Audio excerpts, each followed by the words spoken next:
İngiliscə nətərdəyək ki, ağıllı fikirləşincə dəli çayı keçdi. Ən birinci bu cümləyə öz dilimizdə fikir verək ki, cümlədə əsas hərəkət odur ki, keçdi. Kim keçdi? Dəli çayı keçdi. Yəni cümlənin qrammatik əsası odur ki, dəli çayı keçdi. Daha ağıllı fikirləşincə keçibdi. Göydə quşlar uçunca keçibdi, fərqi yoxdur. Ona görə ingiliscə də fikir verəcəyik dəli çayı keçdi hissəsini qurmağa. Elə yaxşı olar ki, həmin hissəni birinci yazaq cümləni qurarkən.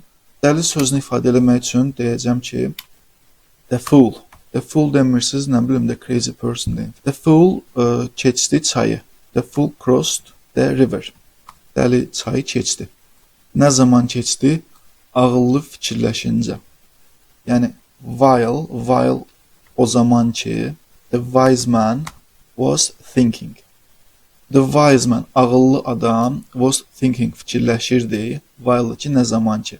Deməli, dəli çayı keçdi, nə zaman ki, ağıllı adam fikirləşirdi. Yəni, ağıllı fikirləşincə dəli çayı keçdi.